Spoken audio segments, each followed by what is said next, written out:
네, 애널리스트에게 듣는다 시간입니다. 오늘 이 시간은 이상원 하이투자증권 리서치센터 스몰캡 지주사 커버 애널리스트 함께합니다. 안녕하십니까? 예, 안녕하십니까? 예, 반갑습니다. 예, 반갑습니다. 오늘 종목들이 굉장히 핫한 종목을 또 네. 분석해 주시고요. 예. 이 핫한 종목 분석하기 전에 또 핫한 테마입니다. 원전 확대 한번 보도록 할게요. 예. 원전이 신재사양이 아니다. 뭐 프랑스는 원전 밀고 있다. 넣어야 된다. SMR은 된다 만다. 지금 글로벌 세계적으로는 어떤 입장인가요? 원래 이제 글로벌적으로 탄소 중립을 하기 위해서 네. 신재생을 확대하는데 원전이 원래는 좀 아까 노이즈가 좀 있었는데 유럽 쪽에서 3월 달에 원자력 회의를 하면서 이 부분에 대해서는 조금 노이즈가 있지만은 앞으로 확대하는 데는 원자력이 반드시 필요하기 때문에 원자력을 확대할 수밖에 없는 경우의 수가 있다라고 유럽 그 원자력 회의에서 밝혔습니다. 그래서 지금 보시면은 전 세계 이제 글로벌적으로 원자력을 확대하는 건설 계획이 있는데 그 중에서도 유럽 쪽이 네. 보시면 신재생 에너지에 대한 여러 가지 계획도 유럽이 가장 앞서 있고 그런데 그럼에도 불구하고 원전 계획도 지금 유럽에서 많이 나오고 있습니다. 그래서 최근에 체코라든지 폴란드라든지 네덜란드, 스웨덴, 영국, 유럽 위주로 그런 원자력 발전이 많이 확대가 될 거라고 보고 있습니다. 그러니까 우리가 이제 테마가 나오고 우리 관련 기업들을 끌어올린 것이 말씀하신 대로 지금 체코 또 영국 이런 나라들이잖아요. 그렇다면 일단은 그동안 했던 노이즈들은 정리됐다. 일단 탄소 중립 가기 전에 꼭 SMR 원전은 들어간다. 이렇게 좀 입장을 아니 그 탄소 중립 가기 전에 원전이 네. 아니라 원전은 원래 이제 탄소를 발생시키지 않는 네네네. 원전인데 이거에 대한 노이즈는 이제 리스크, 위험성, 방사능 유출 가능성 네네. 이게 한번 방사능 유출되면 특히 일본 쪽에서 지진이 일어나면서 원자력에 대한 노이즈들이 많이 나왔었는데 지금 탄소 중립, 뭐 2050년, 2026년 탄소 중립을 하기 위해서는 신재생도 반드시 필요하지만은 원자력의 도움 없이는 안 된다. 안 된다.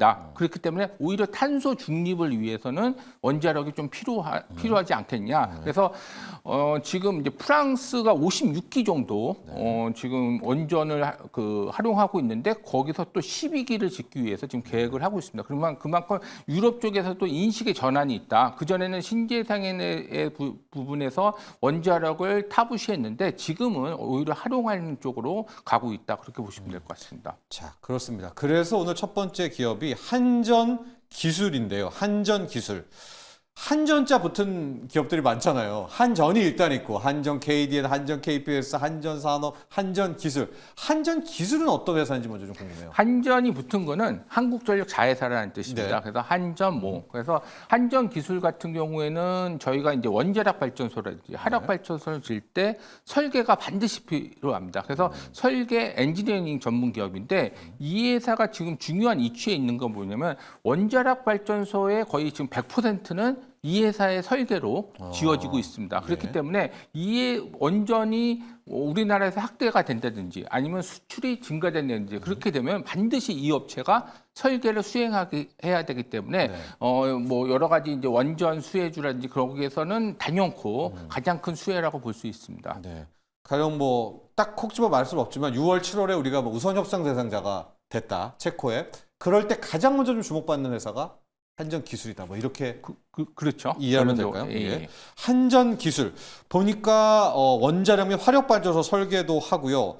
뭐 여러 가지 독보적인 뭐 위치다 이런 표현도 많이 나왔습니다. 아까 독보적인 이치라는 거는 뭐냐면 원자력 발전소를 설계하기 위해서는 우리나라에서는 독점적인 이치를 갖고 있기 때문에 그런 독보적인 이치라는 건 거기서 나오는 거고 최근에 여태까지는 좀 원자력 발전소에 대해서 문재인 정권 때는 좀 안 한다고 했기 때문에 좀 줄어들었다가 지금 윤석열 정부 이제 다시 하면서 이 원자력에 대한 확대 정책을 지금 피고 있어서 그런 부분들 또 아까 말씀드렸듯이 지금 수출을 계획하고 있는데 체코 수출 같은 경우에는 지금 4기를 계획하고 하고 있습니다. 네. 그래서 한국하고 프랑스가 그거에 대한 제출서를 제출했고 계획에 대한 네. 제출서를 했고 6월까지 체코에서 검토하고 그 이후에 7월 달에 우선 협상자 대상자를 선정합니다. 네. 그런 측면에서 만약에 우리나라가 우선 협상자 대상자가 되게 되면은 당연히 한전 기술도 거기 체코와 질 때 거기 원자력 발전소 설계는 누가 하겠습니까? 네. 한전 기술이 합니다. 그렇기 때문에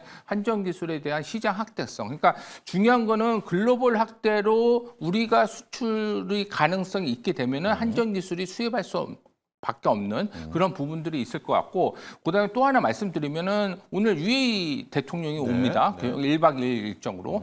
근데 UAE 같은 경우에는 2009년도에 우리나라가 4호기에 대해서 수주를 받았고 1호기부터 3호기는 지금 건설이 완료돼서 상업 가동 등에 있고 4호기는 올해 한 9월 정도부터 네. 가동이 예정돼 있습니다. 그래서 근데 그것보다도 원래는 이 바카라 원전에 대해서 1호기부터 4호기까지 건설을 했는데 이거의 당초 계획은 8호기까지 규모로 건설하기로 계획은 당초 있었기 때문에 앞으로는 5, 6호기에 대해서도 추진이 될 거라고 보고 있어서 네. 그 부분에 대해서도 우리나라 한국전력 컨소시엄이 수주를 받아서 지금 잘 납기에 맞춰서 잘 했기 때문에 요거에 대한 이제 수주 가능성도 높아질 수 있다. 그렇게 보시면 될 것 같습니다.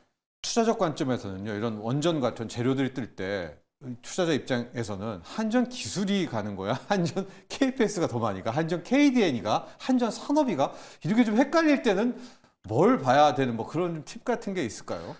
그러니까 독보적으로 이취로서 이 회사가 할 수밖에 없는 구조다. 독보적은 한전기술이다. 한전기술이다. 아니 설계를 해야지 그러니까. 건설을 할 네. 거 아니에요. 네. 그렇기 때문에 네. 그래서 그런 부분들이 한전기술한테는 가장 좀 특성인 것 같고 또 이제 조만간에 제 11차 네. 전력수급 기본계획이 네. 발표가 될 건데 여태까지는 제 11차 전력수급 기본 계획에서는 원자력에 대해서 집중 확대하는 게 거의 이제 특성이라고 보시면 될 것 같고 아직 발표는 안 됐지만은 거기서 대형 원전 2기라든지 그다음에 이제 SMR 한 뭐 4기 정도 뭐 2기에서 4기 정도가 나올 거라고 보고 있어서 여태까지는 2015년 이후에 신규 원전 건설이 안 됐다가 최근에 이제 신한호 3, 4호기가 건설이 재개가 됐죠. 네. 결론적으로 그 이후에 전력 수급 기본 계획에서는 원전 확대에 대해서 없었는데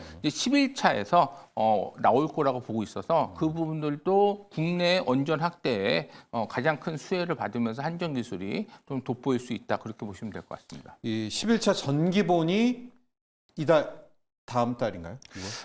지금 이제 초안이 발표가 돼야 되는데 네. 조만간입니다. 다음 조만간? 주, 다다음 주, 뭐 하여튼 그거 뭐 하여튼 한 달 내에 발표가 되고 하반기에 확정이 되는데 이게 제11차 전력 수급 기본 계획은 네. 앞으로 15년 동안에 네. 전력에 대한 진원지를 어떤 걸 사용하냐, 원자력을 뭐 30몇 퍼센트 사용해 그런 것들을 계획을 하기 때문에 올해부터입니다. 그렇기 네. 때문에 올해 반드시 확정을 해야 되는데 좀 지연된 거고 그 부분에서 조만간에 초안이 나오고 나온다. 초안이 나오고 나서 하반기에 확정을 할 예정인데 초안대로 확정이 된다고 치면은 네.